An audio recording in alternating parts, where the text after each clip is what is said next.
Hello, guys. Greetings and salutations to all. This is Delvin, and a warm welcome to everyone at MUSC Red Devils NCR. Before I get into this video, requesting each and every one of you all to just do a small favor and go ahead and like this video if you enjoy the content. Go ahead and also please go ahead and subscribe to our channel. Make sure that we reach our target of 2,500 subscribers by the end of this month, and also go ahead and press the bell icon so that you're notified for every video that comes out of this channel. The transfer season is on. While the football takes a backseat in this off season, our content will not, and be rest assured that we will come out with content every single day to make sure that you are kept abreast of all the latest things that are happening at Old Trafford, at Carrington, and at Manchester United in general. Also, go ahead and do share the video to as many United fans as possible. And without much ado, we get into the video. Today's video is a little different because this is not something that we've done before, but it is going to be a pretty fun section. And as we know that it's not even the start of the transfer window, and as is the case with every single transfer window that we have, United have been linked with a host of transfer targets left, right, and center. Irrespective of the name, the magnitude, or the size of that player, we have been linked with every possible player on the surface of the earth. I think it's close to a week since the season is ended, and we've already been linked to close to 30 to 35 players already. And one of these players is a player who apparently has had detailed discussions with the club as far as a potential move this summer is concerned. His rise has been speedy, his rise has been meteoric, and he has been touted as one of the young players to look out for under 23. And there is a lot of hoopla surrounding this player, and this player's name is Rasmus Højlund. The Danish international has had a meteoric rise this season. His transition from the Danish Superliga to the Austrian Bundesliga to the Serie A has been nothing short of meteoric, and he has been creating a lot of waves with his attacking play throughout the course of this season at Atalanta. So much so that his manager, Atalanta manager Gianpiero Gasperini, has already gone ahead and made his comparison to Erling Haaland, saying that this guy is as close to Erling Haaland as it can get. But the only similarities at this point in both of their careers is that they both have made the step up from the Austrian Bundesliga, and they have similar names. That's where the comparison ends so far. So, who exactly is Rasmus Højlund? What exactly are his qualities? What exactly are the things that his game needs refining on? And will he be a good fit for Erik ten Hag's system? We will now have a look at this in this video where I speak about Rasmus Højlund in detail. So, first things first, Rasmus Højlund, as said, is a Danish international who's currently playing for Atalanta in the Serie A. And Atalanta, as always, have been overperforming and punching above their weight for the past few seasons in the Serie A.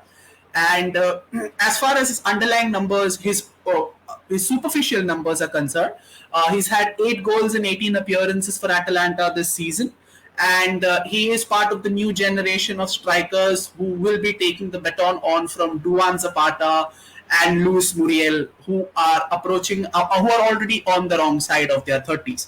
He's formed an effective partnership alongside Ademola Lookman, who himself has had a great season, scoring 13 goals for Atalanta. On the international scale, Højlund has made waves, scoring a hat-trick in his debut. In a 3-1 win, he scored the hat-trick, and obviously the comparisons with his namesake would have been inevitable, and it has already happened. Højlund has been smart and quick enough to downplay all that comparisons, and has made sure that he continues to play his own game, make sure that he makes his noise for all the right reasons. So the question arises is, what exactly does Rasmus Højlund do? So for starters, if we look at his deep numbers, Højlund has the propensity to get a shot in, which means that he more often than not has a good shot in him, as in the quality of the chances that he gets are on the higher side, and he makes sure that he's at the right place at the right time. More often than not, you'll see Højlund making a dart across the penalty box, in and around that area of the penalty spot, or to his right side of the penalty area, where he can more often than not use his stronger left foot to put in a shot. His expected goals ratio is 0.17, which means that out of the 43 shots that he has taken, most of them are pretty high quality, which is one of the best in his side as far as Atalanta's attacking output is concerned. Højlund's expected goals ratio of 0.17 is one of the best in that side. Another aspect that comes into mind, which sets Højlund apart from the rest, is that in the 900 in players who have played 900 minutes plus of Serie A football, his non-penalty expected goals ratio of 0.43 is the one of the best in the Serie A. And if we take the age group sample, that is players under 23, he's the 8th best when it comes to that. So put simply, Højlund creates or receives chances which enable him to score a goal every 2 games. And based on the numbers that he's had this season, he's just gone ahead and done that. That is, score a goal every 2 games in the Serie A, which for most of the strikers is a pretty good deal, is a pretty good, decent output, let alone a striker who's 20 years of age. Coming to the other aspects of his game, one aspect that strikes through immediately is his pace.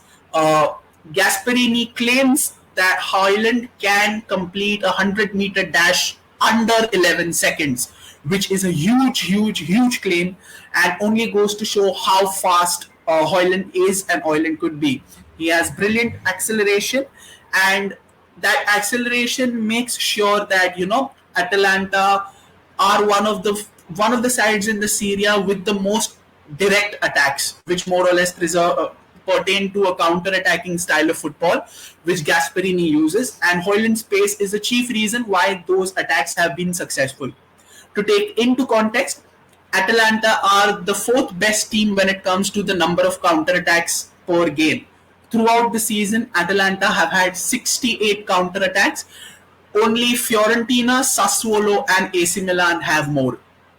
So Højlund's pace is utilized to great effect, or just because of the way that Gasperini plays and his side approach the game.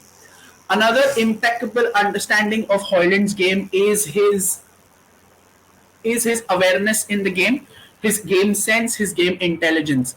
Højlund is not afraid to use his body to make sure that the other runners in his side get space and utilize that space to devastating effect.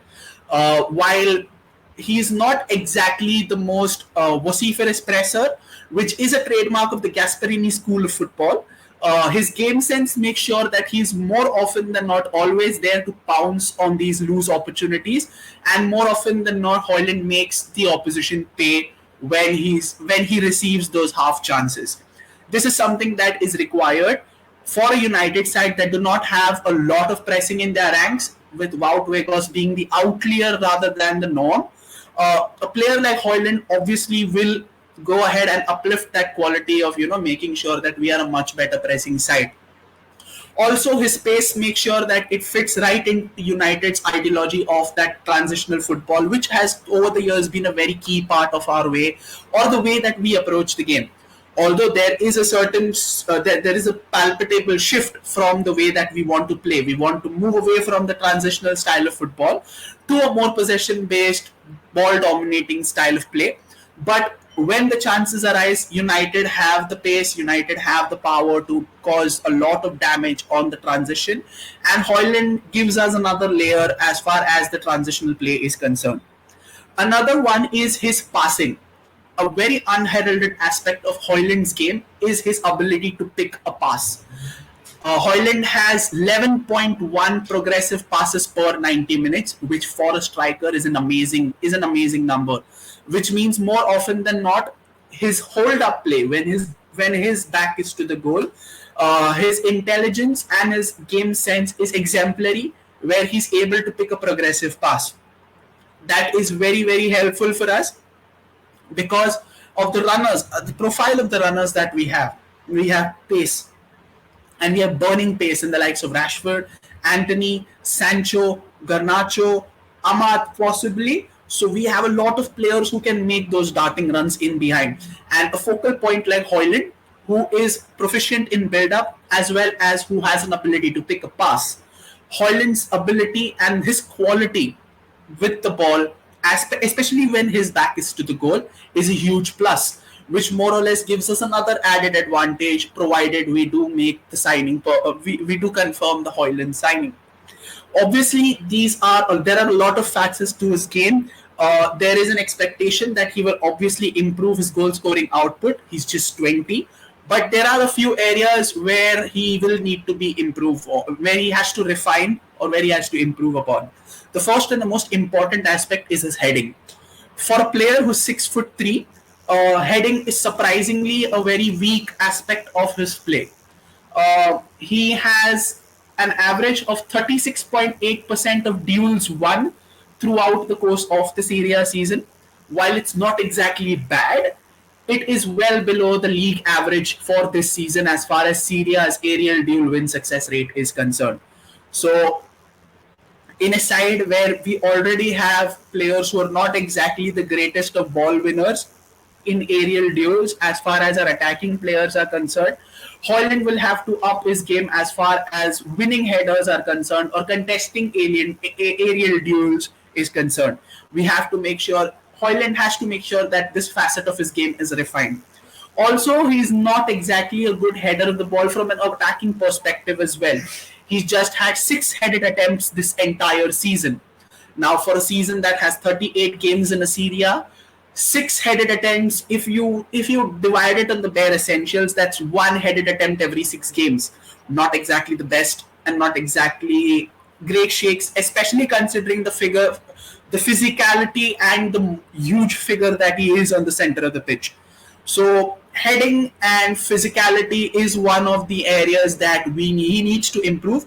It's kind of a similar situation where Wout is at the moment, where Wout Weghorst is not exactly the greatest aerial ball winner or even the greatest header of the ball. So, but obviously he's 20, has time on his side, so there is a lot of time where he could improve on these facets of the game. Another facet of the game where he has to improve is his pressing. Højlund is not exactly the great presser, as I said ahead. In a team where pressing is the hallmark of a Gasperini side, we've seen Atalanta side over the years, and they have a special emphasis when it comes to pressing. So, Højlund, not exactly the greatest presser, while his game sense enables him to pounce on half opportunities that are provided to him. In a Premier League where the focus has now shifted from counter-attacking to possession football to pressing football, he will have to make sure that his pressing stats increase, and he makes sure that he is always there as the first line of defense for a United side, which is something that Weghorst has been doing exceptionally well, which is one of the very few things, unfortunately, that Weghorst is good at. And we need something around the same lines as far as Højlund's performances off the ball is concerned. He needs to be aware, which he is, and he also needs to, have a lot of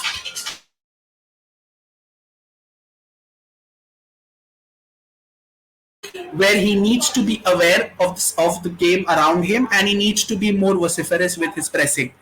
And the last area of improvement that he needs is, to be consistent. He's had purple patches this season where he scored his goals in clusters. But he will have to make sure that he